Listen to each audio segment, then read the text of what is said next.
Tonight on UI7 Live, we're diving into J.B. Pritzker's State of the State address. Stay tuned to hear what he has planned. Also, 3 candidates running for the open U.S. Senate seat discuss their non-negotiables. Stick around to learn more about the debate. And from Illini to Olympians, stay with us to recognize 3 former Illini now competing in the Winter Olympics. All this and more as UI7 Live starts right now.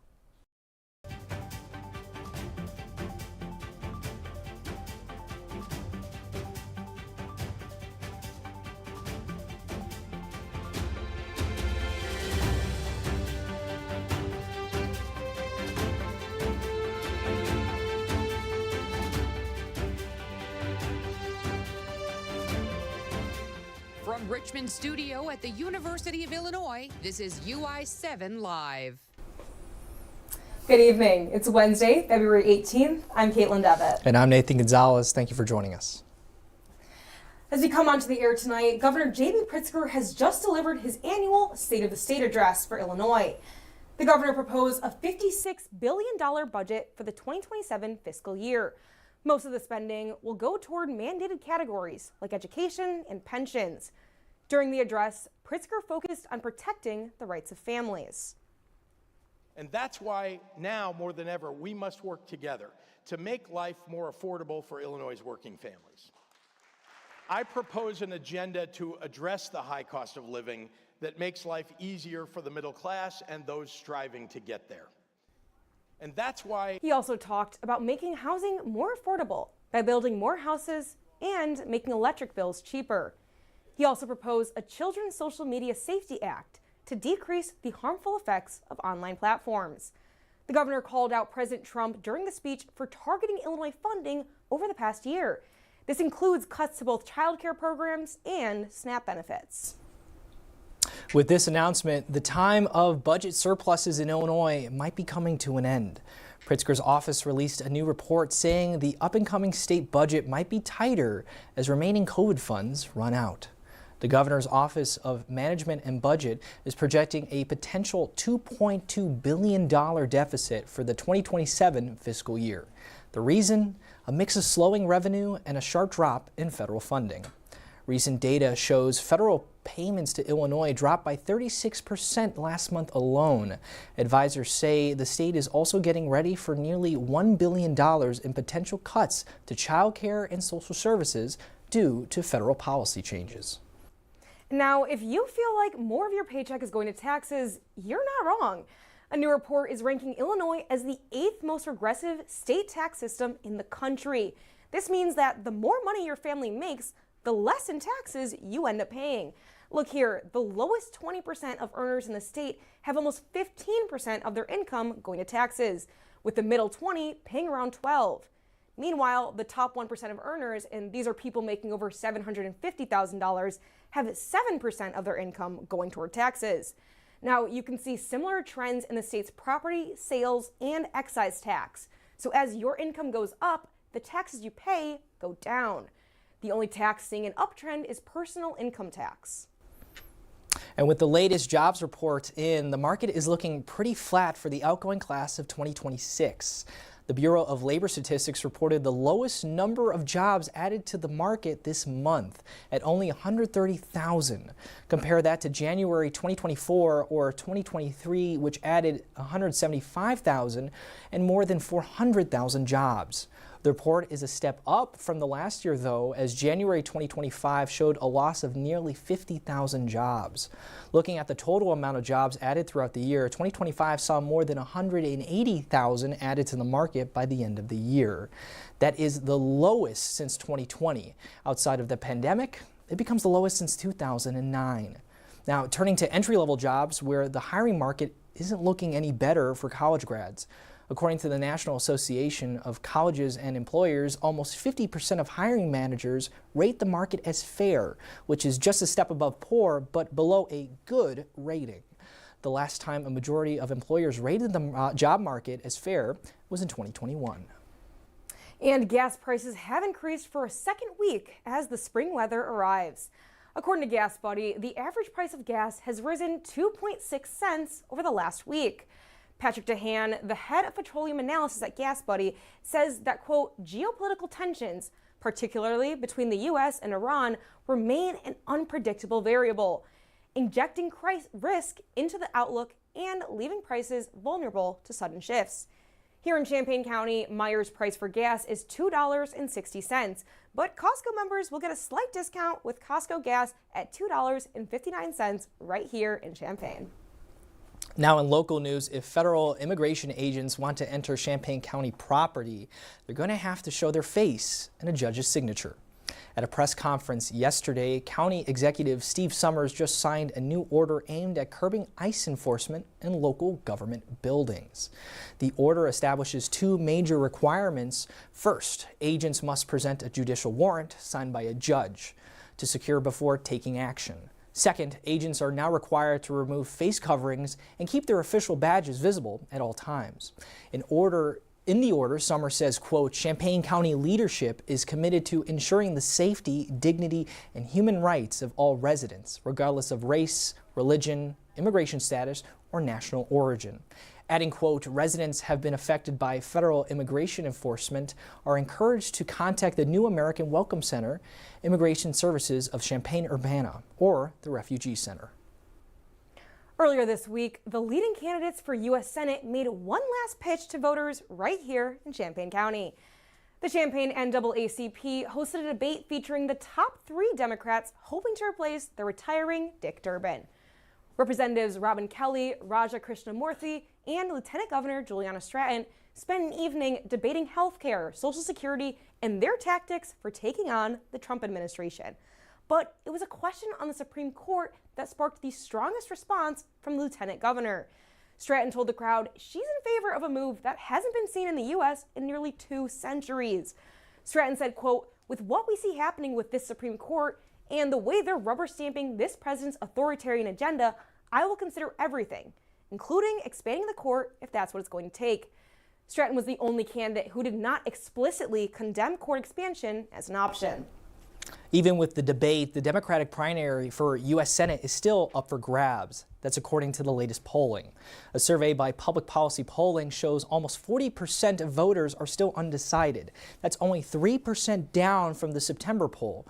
Representative Raja Krishnamurthy still leads with 32%, followed by Lieutenant Governor Stratton at 20% and Representative Robin Kelly at 9%.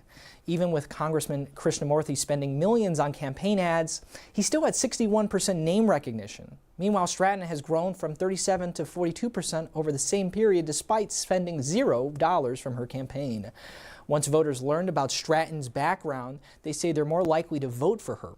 An informed vote shift would give Stratton the lead at 38%, Krishnamurthy at 22%, and Kelly at 7%. But with 40% of voters undecided, this is still anyone's race. And with the March 17th primary election falling during spring break, election officials are reminding voters that they've got options to guarantee their ballot is counted. Early voting is underway at locations including the Illini Union, the Bennett Administration Center, and the Champaign Public Library. To find your nearest polling place, visit ova.elections.il.gov. Voters can also request a mail-in ballot through the Champaign County Clerk's website. The last day to request a mail-in ballot is Monday, March 12th, and those ballots must be deposited in a drop box by 7 p.m. on Election Day, Tuesday, March 17th, or postmarked to the clerk's office no later than Election Day. A Republican running for governor of Illinois is suing Champaign County Clerk Aaron Ammons after finding a typo on ballots sent out earlier this week. Ted Dabrowski filed a lawsuit this weekend after ballots listed his name as Tad. He says he's concerned those ballots could lead to confusion and votes cast for Tad might be challenged or not counted as votes for him. Ammons says his office is working with election officials and hopes corrected ballots will be reprinted and ready to go by Friday. And in other news, Champaign police are asking for help finding 3 robbers. Police say they stole items worth thousands of dollars from a Champaign home. Investigators say burglars forced their way into a home on West Beardsley Avenue and Randolph Street late last month. They allegedly stole up to $18,000 worth of items. And while no one was hurt, investigators believe this home was specifically targeted. Now, Crime Stoppers is calling on neighbors to check their doorbell cameras or security footage for anything unusual during the time of the robbery. Officials say that public tips are often the missing piece in solving cases just like this. All tips to Crime Stoppers are anonymous, and if your information leads to an arrest, you may be eligible for a reward of up to $1,000. Officials on the Cook County Board called to pursue all available charges against the death of a man by an ICE agent. Board President Tony Preckwinkle said, quote, "We support thorough law enforcement investigations whenever federal agents have violated the law," adding that, quote, "We urge the Cook County State's Attorney to act swiftly, proactively, and transparently to ensure accountability and deliver justice for the families and communities who have been harmed." But in a statement, a spokeswoman for the Cook County State's Attorney said last week the office does not, quote, "conduct independent investigations into criminal conduct and lacks jurisdiction over federal agencies." Villegas Gonzalez was killed by a U.S. ICE agent last September. The nation today is mourning Reverend Jesse Jackson. He was a towering figure in American public life whose voice echoed from the streets of Chicago to the halls of the White House. While he was born in South Carolina, Jackson moved to Illinois to attend the Chicago Theological Seminary in 1964. He was ordained 4 years later and went on to become one of the most influential leaders of the modern civil rights movement. For decades, Jackson pushed America against inequality through fighting, preaching, and demanding a seat at the table. More than 20 years before Barack Obama's election, Jackson launched historic presidential campaigns in both 1984 and 1988. Reshaping the Democratic Party. After years battling a progressive brain disease, Rainbow Push Coalition says Jackson died peacefully in Chicago, surrounded by family. He was 84. We'll be right back.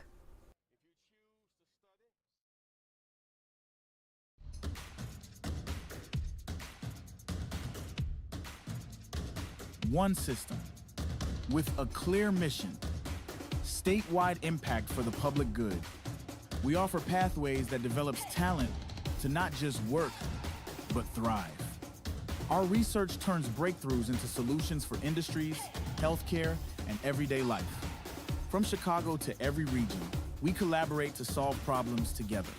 Our impact grows each year, measured in billions added to the economy, jobs supported, and lives improved.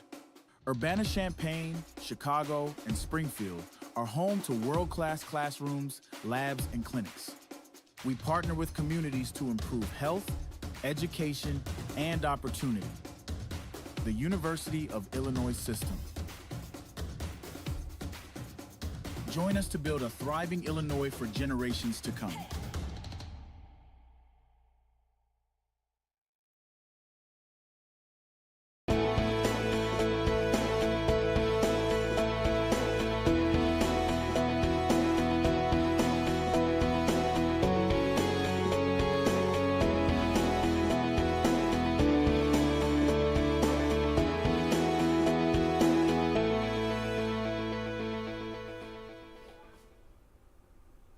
The Olympics are still in full swing, and with the world's top athletes hitting the snow and ice to compete for global fame.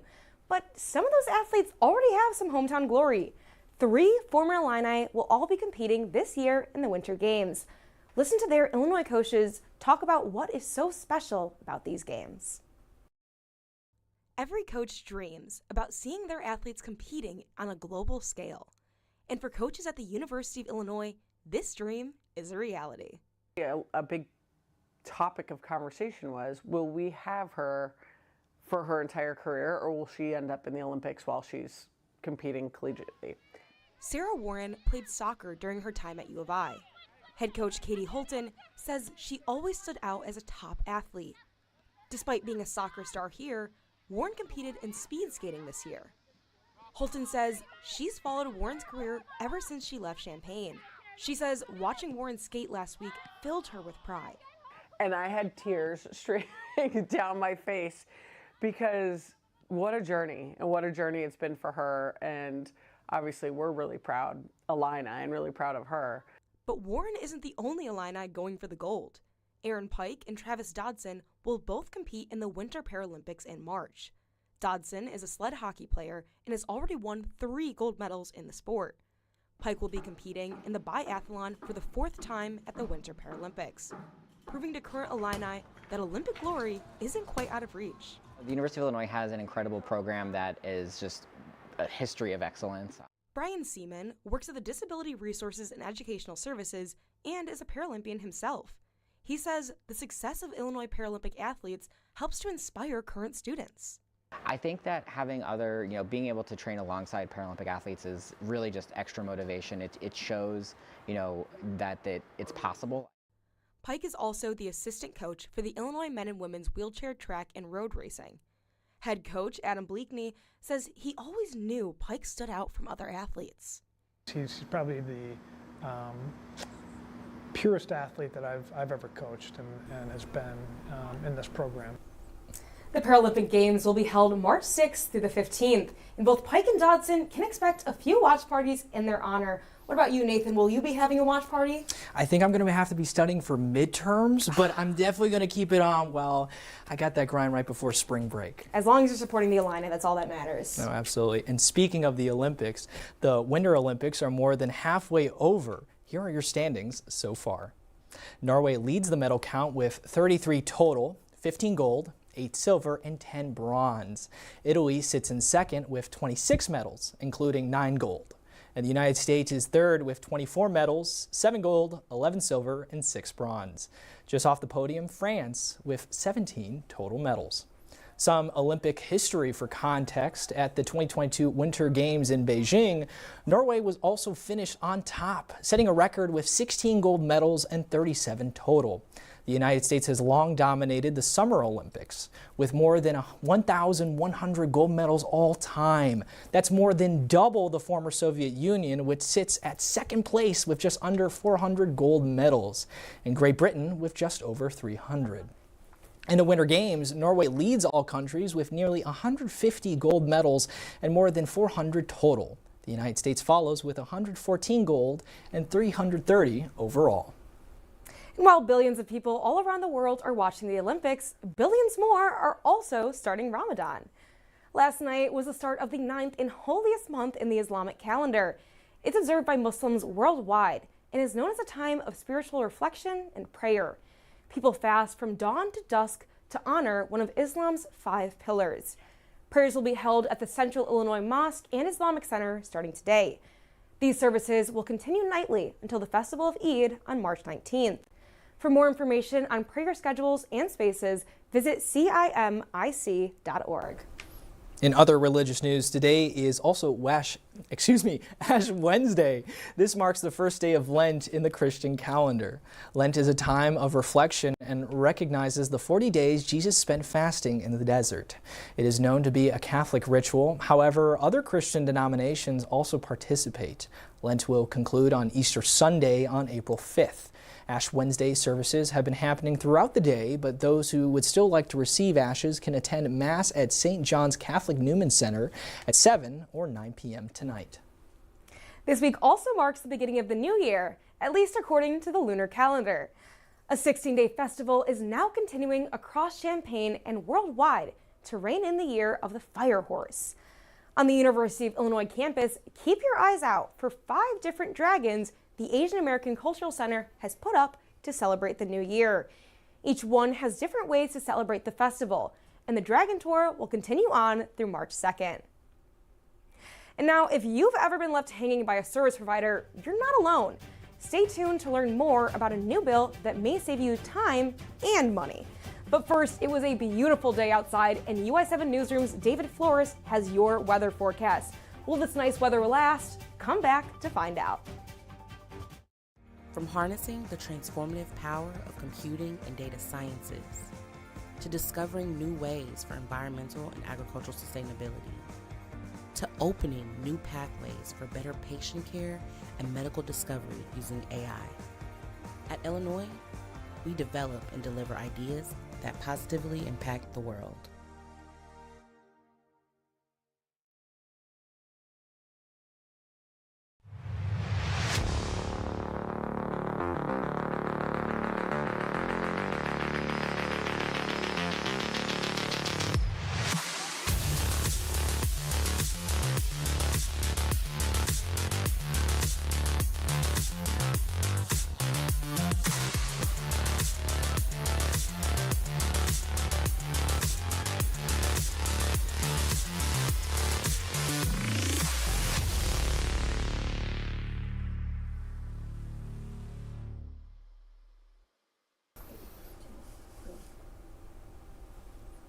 Welcome back to UI7 Live. We're going to jump straight right into weather. Joining us now is UI7 Weather's David Flores. David, it's really starting to feel like spring. Please tell me that's here to stay. I wish I could tell you that today was beautiful, but looking to later this week into this weekend, it's gonna get colder and we might even have a chance of some thunderstorms tomorrow. But right now, we're still pretty clear out there. The sun has just set, but the clouds are still not here. But there are some clouds to the southeast part of us and then to the northwest part of us that's gonna start heading this way till past midnight. But right now, we're looking at temperatures around 62 degrees. It's beautiful out there. We're looking at 14-mile-per-hour winds from the westerly southwest. It's pretty gusty, but this will die down to tonight, but the winds will start to pick up into Thursday night and Friday. Right now, as hours progress, we're going to see the temperatures drop down around 47 degrees, not too cold, and these lows are going to get colder into the next few days, and it's just looking clear, but we'll see those clouds start to roll in past midnight. Now tonight I'm going to say it's going to be around a low of 45 degrees. We're just going to see those increasing clouds and we're going to see southwest winds at around 5 to 10 miles per hour. Now I want to talk about tomorrow's storm threat. We have this low pressure system in the west part of Illinois that will be here on Thursday afternoon. This will bring a cold front and some rain, and we also might see some severe thunderstorms. Now it's going to look pretty patchy, but we even have a chance of maybe seeing some damaging winds, hail, even possibly a tornado. But until Friday morning, we're going to look at this cold front pass through and we're going to see some windy conditions, and these colder temperatures are going to be back. We're looking at around low 30s and then even the lows around 20 degrees. So NWS has us predict this and a slight chance of severe storms. So what does this mean for us? We're looking at a higher chance of some damaging winds if we do see some severe storms tomorrow, but we also have a chance of some hail, flood, and even a tornado. Now the tornado threat is more south of us, but it doesn't mean you shouldn't stay weather aware. Just keep an eye on the weather and make sure you are prepared in case something does pop out. Now we also do have a drought currently right now. There is a fire risk, and with these winds, the risk is elevated. So just make sure you keep an eye out there, especially if you are in the open areas around Champaign-Urbana. Now, temperature trend, average temperature being around 38 degrees. Today, we surpassed that a lot. We were around 68 degrees. But then Thursday and Friday, we're going to see a downward trend, and then we're going to start going below average by Sunday. But then if you notice, by Tuesday, we're going to be above average. And then even to Wednesday, we're going to look at temperatures even going back to the mid-50s. So what can we expect into this weekend? We're going to see some afternoon storms tomorrow. And then by Friday, it's going to be mostly cloudy, but it will be really breezy out there. We're looking at gusts around 40 miles per hour. But then Saturday and Sunday, looks like the sun's going to be back out, but those temperatures are going to be a lot lower than what we're seeing today. We're looking at temperatures around 41 degrees on Saturday and then 34 degrees on Sunday. But then again, on Monday, Tuesday, the sun will continue to be out here, but we're going to look at temperatures starting to see closer to 50 degrees. So, Caitlin, don't put those winter coats away yet, especially for this weekend. It's going to be pretty cold out there and also just really windy. So make sure you stay prepared for that and stay weather aware for tomorrow's severe threat. Back to you guys. All right, thanks, David. Well, I guess we'll have to keep waiting for those, Frisbee games on the quad. But speaking of waiting, a new proposal in Springfield could put an end to waiting around for service providers. The bill has been introduced to the General Assembly and would hold service companies to a much stricter timeline. Under the bill, companies would be required to give customers a maximum 2-hour appointment window. If the company can't meet within 2 hours, they would be legally required to give you at least 1 hour's notice via phone or text before they arrive. And if a service worker is late or fails to give that 1 hour heads up, the company cannot charge the customer a service fee if they aren't home to let them in. The bill's sponsor said the bill is about protecting residents from, quote, giant corporations that offer little flexibility for working families. There's been an update in the case of Kilmar Albrego Garcia. What that ruling says comes after this break.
The whole goal of any investigation is to get to the full truth as to what occurred. And so when we're in a situation where there's evidence that could be shared with us and it's not, that's concerning. In national news, Minnesota investigators say the FBI is now blocking them from accessing case files related to Alex Preddy's shooting death by a federal agent. Bureau of Criminal Apprehension Superintendent Drew Evans said his agency was notified that the FBI would not provide local investigators access to information or evidence. It comes a week after federal authorities did agree to a joint investigation with the Minnesota BCA. Evans called the decision unprecedented and concerning. He said if the FBI changes its position, state investigators are willing to share information they've obtained and would welcome a joint investigation. The military struck 2 boats in the Eastern Pacific and 1 in the Caribbean Thursday night. 4 people were killed on each of the boats in the Pacific and 3 in the Caribbean. U.S. Southern Command claims its intelligence confirms they were drug traffickers.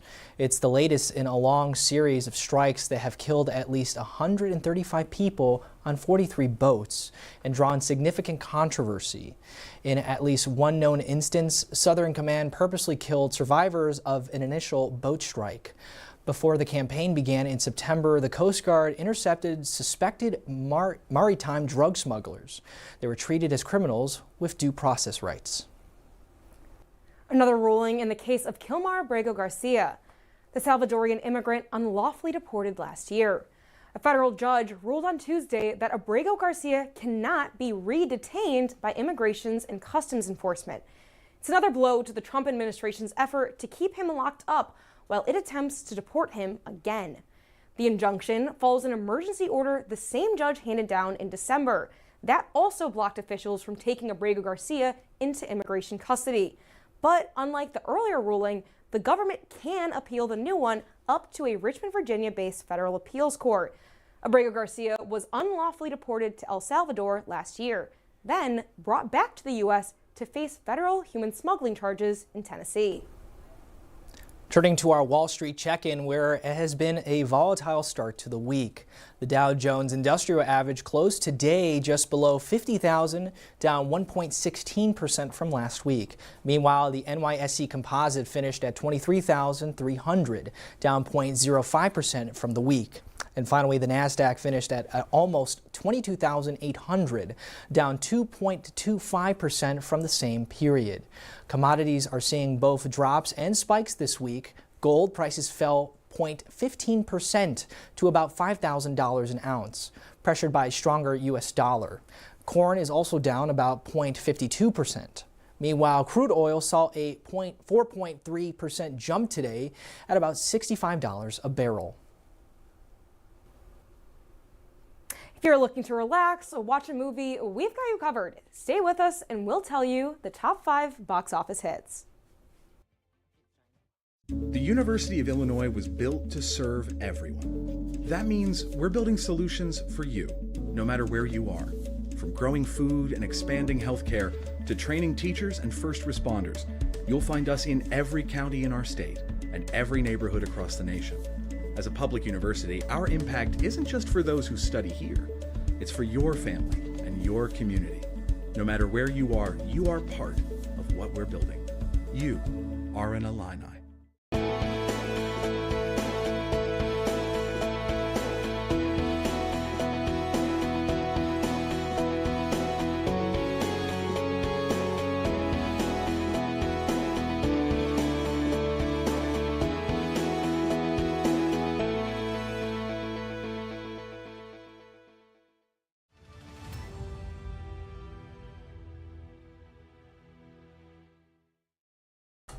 While Marvel has yet to release the trailer for their 4th Spider-Man movie, there's a Spider-Man show coming in May for all you webheads out there. Nicolas Cage returns to his Into the Spider-Verse role in the first teaser for Spider-Noir. He plays a down-on-his-luck private eye and occasional superhero in an alternate 1930s New York. The series debuts on MGM Plus May 25th and swings into streaming on Prime Video May 27th. Well, Valentine's Day weekend saw moviegoers turn to an iconic romantic drama, as well as animation and adventure. Here are your box office numbers for the top 5 films in theaters this week. Solo Mio fell to 5th place, adding $6.8 million. With some new movies debuting, they sent Send Help down to 4th place with $9 million. $15.1 million gave Crime 101 a 3rd place debut. Goat started out in 2nd place, scoring $26 million. Wuthering Heights, starring Margot Robbie and Jacob Elordi, opened on top to round out the week, taking in $34.8 million. Well, that is all we have for you this week. If you've missed any part of our show, you can check us out on UI7Newsroom.com. And don't forget to follow us on Instagram, Facebook, and YouTube for all your Champaign County news. And rewatch this newscast on our Roku channel at UI7 Newsroom. We'll see you next week. Have a good evening. All right. Solid show. I'm excited about it. Did you see that Goat movie? No, I did not. I haven't seen new movies in a while. You haven't? I really don't watch new It's movies. made by the people who made Into the Spider-Verse. Pretty fitting for Spider The movie has to be Noir. at least 10 years old for me to watch it. Oh, because by 10 years, that's when you know the movie's So did you good. just watch Interstellar then? I still have not seen Interstellar. You haven't? I have not seen it.